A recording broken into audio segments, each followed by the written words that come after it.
Hello everybody and welcome back to my channel and welcome to another episode of I'm So Pregnant None of My Clothes Fit.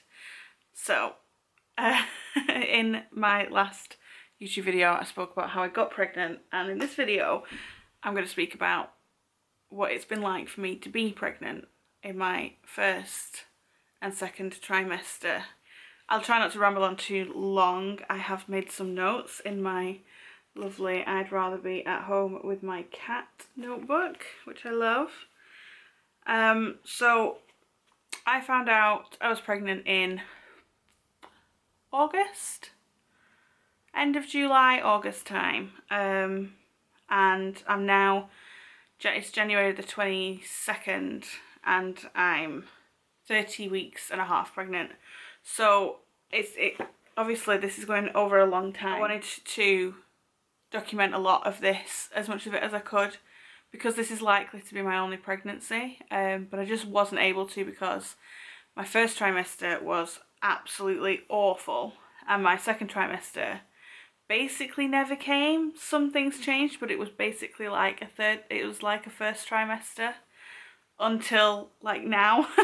So I'll just get on with things and start to tell you what happens. The first thing that I noticed as a symptom was my boobs. They just went massive.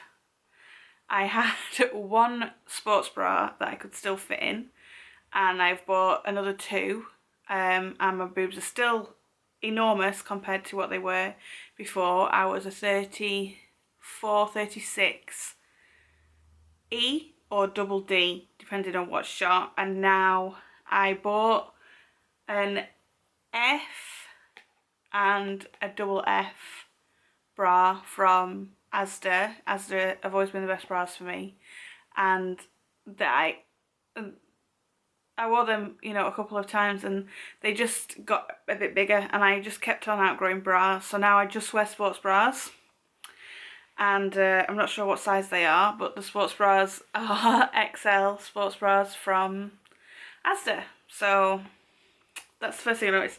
And they were very sore as well. They're not sore anymore, they're just still big.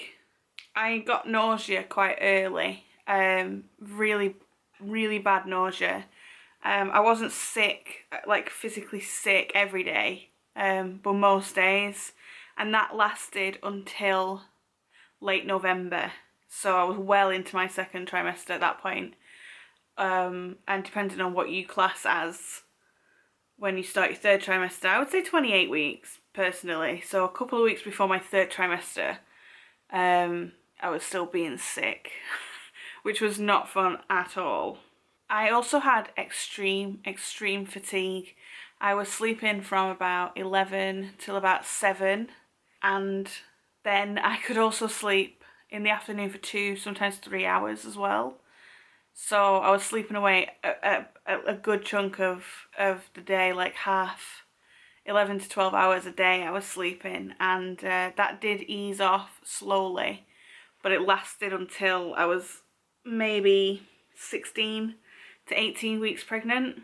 I had a bit of constipation, but I haven't had any heartburn, and I haven't had any food aversions either, which I'm thankful for. Food cravings that I had in my first trimester were tuna, which I don't eat, and eggs, which I also don't eat, so that was very strange.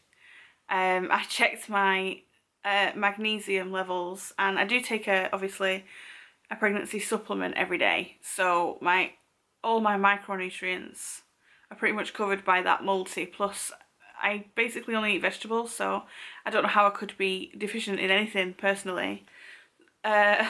So I don't know why it was tuna and eggs, but obviously I don't eat that stuff, so I didn't really eat it either, it was very strange to want something that I haven't eaten for years. And the other food craving I had, which is something I do eat, was very, very salty fries. I went to France in August. I went to Saint Malo, and all I wanted to eat for every day that I was there was very, very salty, hot, shoestring fries, which is not the worst thing in the world to eat, but it is definitely not the best thing in the world to eat either. Now, during my first trimester, I also had an appointment, my first midwife appointment. I had my appointment at 9 weeks. And I mentioned in my previous video that when I got weighed during my fertility treatment, my BMI was 30.5.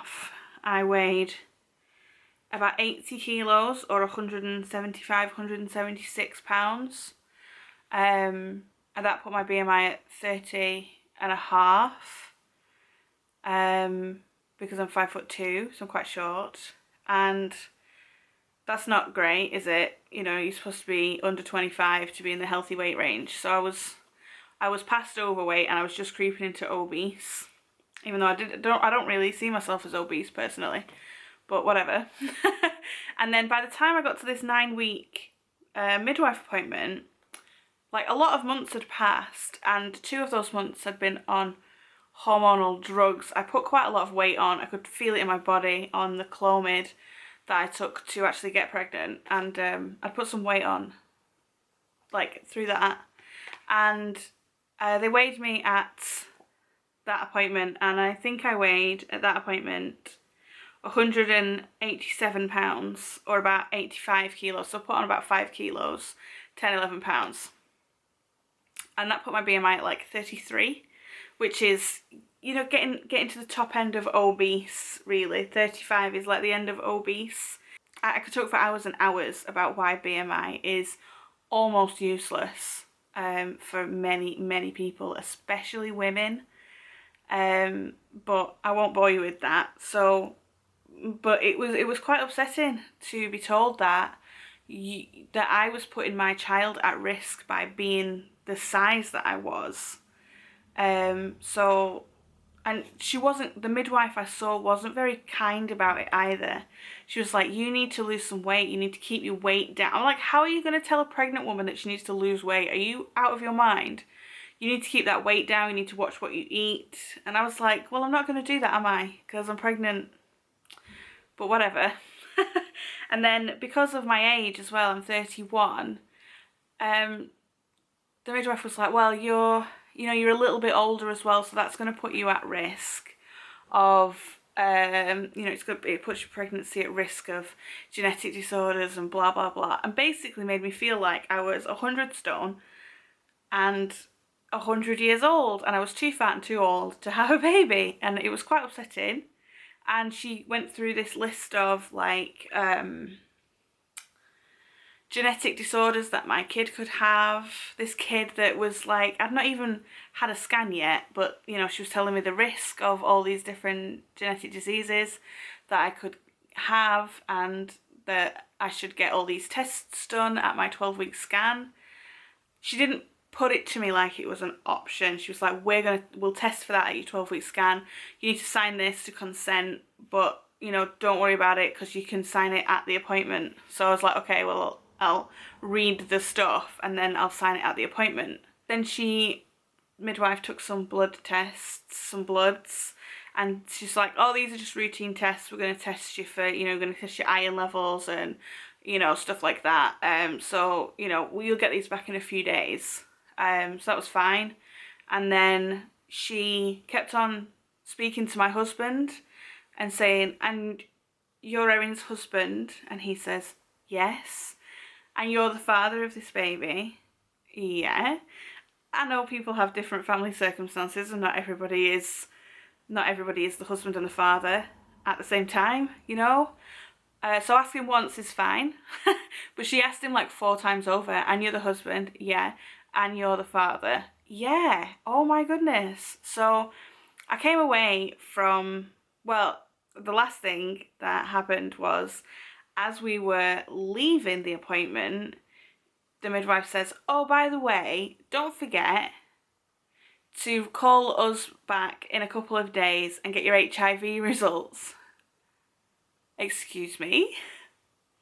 One of the blood tests that they do, they test you for chlamydia, gonorrhea, all sorts of STDs, and HIV. And I didn't know that. I've never had a first midwife appointment. I've never had a pregnancy last long enough to have a first midwife's appointment. How am I meant to know that you're going to test me for HIV or chlamydia or anything? You should have told me that as you were doing the blood test. You don't just, oh, by the way, that to someone on the way out the door. So I was really cross, and I stewed on it. I properly stewed on it for a few days, and I ended up calling the midwife service and saying that I didn't want to see that midwife again. Like, I want a different midwife. Which you are, if you in the UK, you're at the NHS, you are more than entitled to do that. I'm just conscious of how long I've been talking. So that was great. And then we went to the 12-week scan, and I decided not to have the genetic tests. I spoke about it with my husband, and we decided that no matter what the results were, it wouldn't affect our decision to continue the pregnancy. If it came back as a high risk for something or 100% of anything, it wouldn't have affected our decision to have the baby. Now, they measure the skin or the fluid or the muscle, something on the back of the baby's neck during that scan. And she said if it looks abnormally big, like just to the eye, then she would have to tell me and measure it. And I said that's fine, yeah, because they can tell if the baby has Down syndrome visually most of the time. So the other stuff is it's not going to be 100%. Like, you could be in the high risk category of one of the trisomies and your baby doesn't have it, or you could be in the low risk for it and your baby could still have it. So really, it really wouldn't have affected our decision, so we did decide not to have it. I was also advised to be tested for gestational diabetes, and I really didn't want to do that because the test is like long and annoying, and you have to sit just uncomfortably in a waiting room for 4 hours. And with my back problem, I really didn't fancy that when I was like 20 odd weeks pregnant. So I decided I would just do it anyway. So I couldn't find my literature on this test. I know you have to fast. So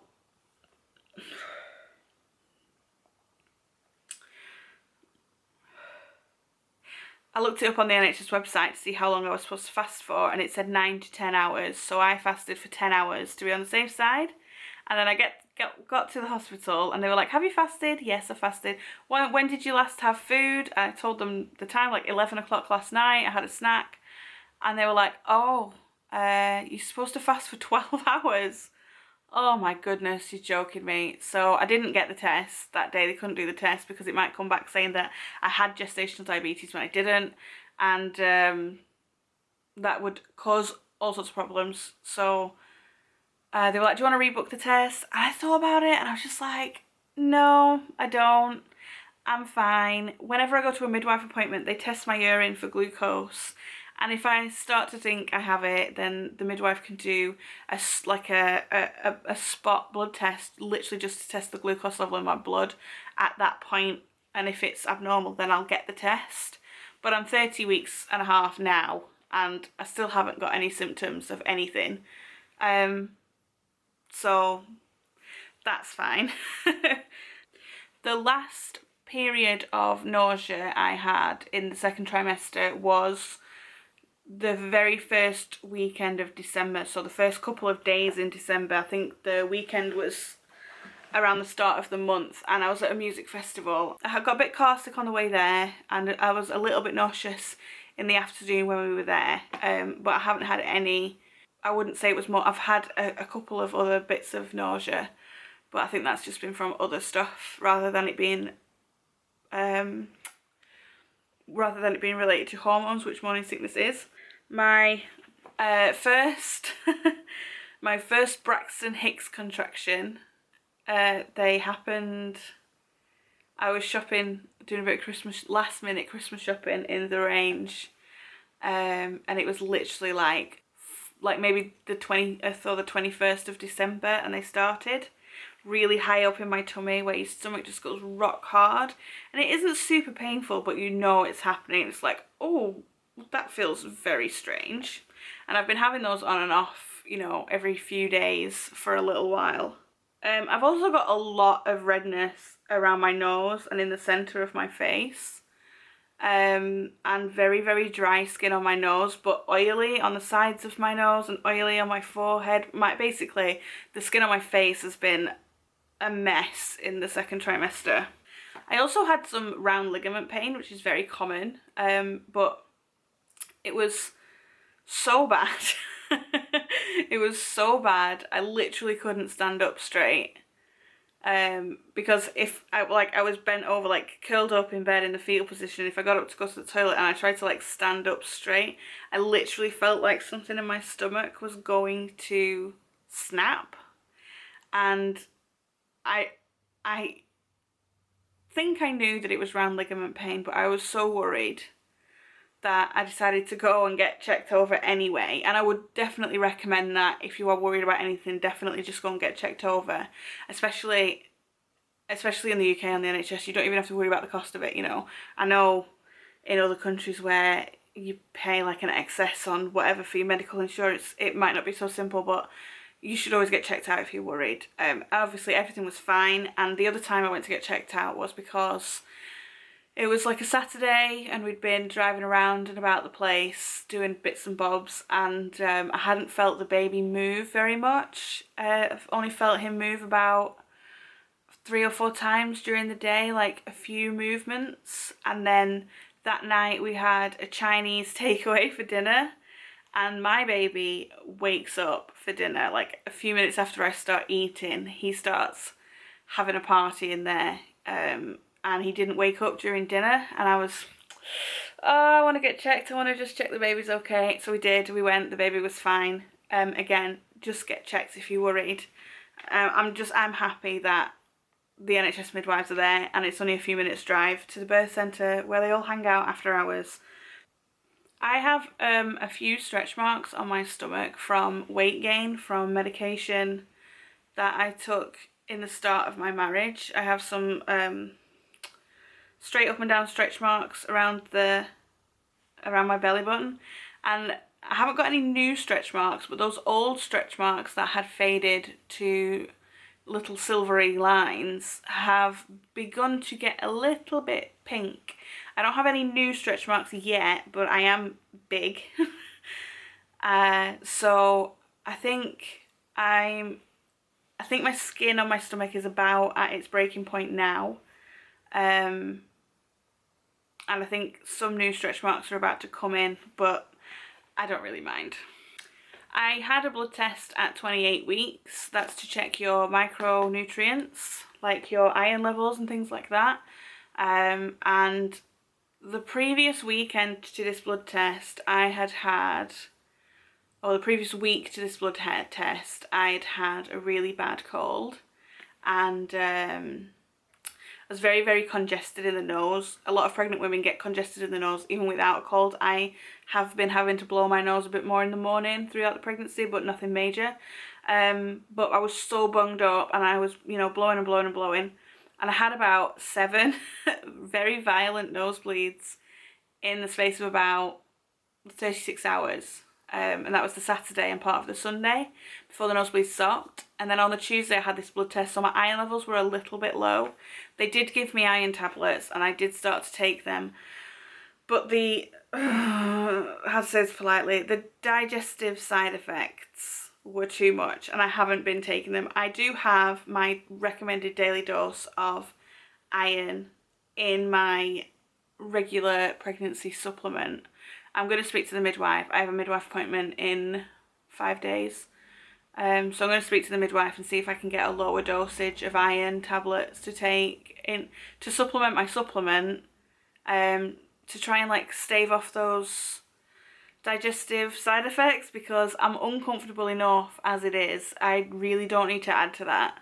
So, I mean, follow the advice of your midwife or your doctor, but it is your decision at the end of the day if you want to take something or not. The most interesting thing that's been happening to me while I've been pregnant is I've been having extremely, extremely vivid dreams.